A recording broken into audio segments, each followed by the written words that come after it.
Dr. George Delgado, thank you for being with us here. We appreciate your time. My pleasure. So you are the founder of the abortion pill reversal program. Can you tell me a little bit about both what the abortion pill does in general and then what your reversal does as part of that process? Sure. First, it's important to know what progesterone does. Progesterone is a natural hormone. As the name implies, progestation. It's absolutely essential for a healthy pregnancy. What the abortion pill does is it blocks progesterone's actions. Think about a key fitting into a lock, turns the lock and opens the door. That's the good thing that progesterone does, while the mifepristone is a false key that goes into the lock but doesn't turn the lock so the door never opens. By blocking progesterone's effects, what happens? Well, the placenta separates from the wall of the uterus, killing the preborn baby. How effective is the reversal? The reversal in our studies with our high-dose oral protocols was 68% effective at reversing chemical abortions. And how did you come about this process? Well, I came about it because I got a phone call one day from a sidewalk counselor who was in communication with a woman in El Paso, Texas, who had taken mifepristone, had changed her mind and was wondering if she could stop her chemical abortion. The sidewalk counselor was in contact with her. She called me, and I said, well, I've never heard of anybody reversing a chemical abortion, but let me think about it. And I had a lot of knowledge about using progesterone in pregnancy in women who have low progesterone levels and are appearing to be miscarrying. Sometimes you can treat them with progesterone and save the baby. So I thought, well, perhaps this is an analogous situation. Although the progesterone levels may not be depressed, they're certainly being blocked. So it's as if they have low progesterone levels. So I thought if we gave supplemental progesterone, perhaps we could outcompete the mifepristone and save the baby. And it worked in that case. That's how I got started in it. Well, you must have other cases as well, women whose lives have been impacted by this reversal. Yes, I've had many women that I've treated now already into the hundreds. And our estimates are that probably there are documented over 5,000 babies who are alive today because of abortion pill reversal. Wow. So on Tuesday, March 26th, the U.S. Supreme Court is going to hear a case involving chemical abortion. Can you talk a little bit about what the impact of this particular case, what it involves generally, and the impact that it could have on the pro-life movement?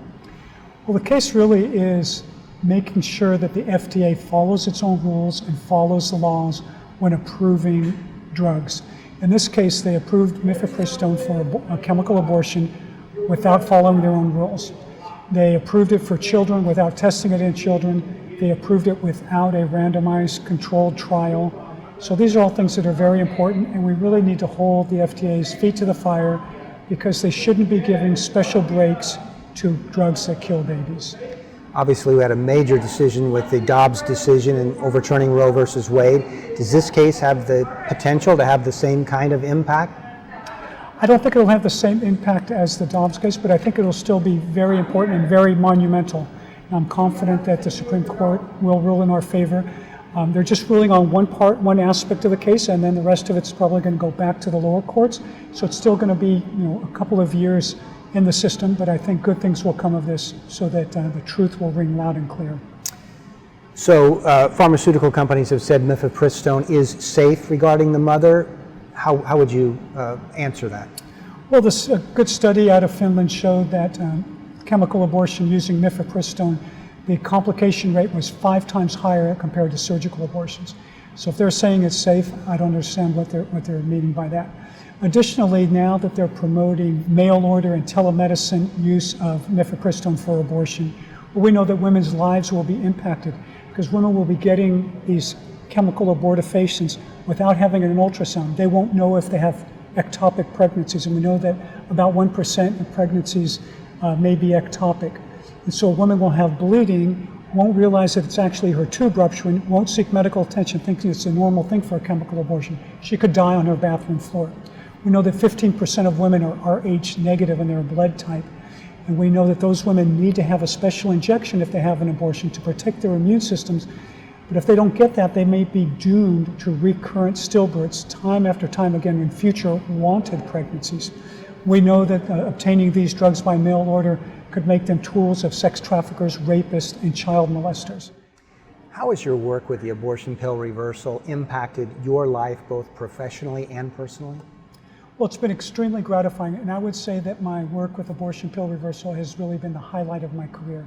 just to be able to save babies' physical lives and help mothers save their spiritual lives. It's just been a wonderful blessing to be a part of it. And since that Dobbs decision, reversing Roe versus Wade, we've seen some losses when it comes to the individual states in what they're doing regarding abortion. Are you optimistic about the future of the pro-life movement? I am optimistic because we have God on our side, so I'm always optimistic in that sense.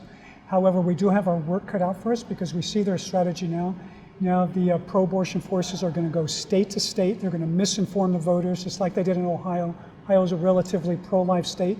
That initiative should have never passed there, but the way they carried it out politically was extremely shrewd.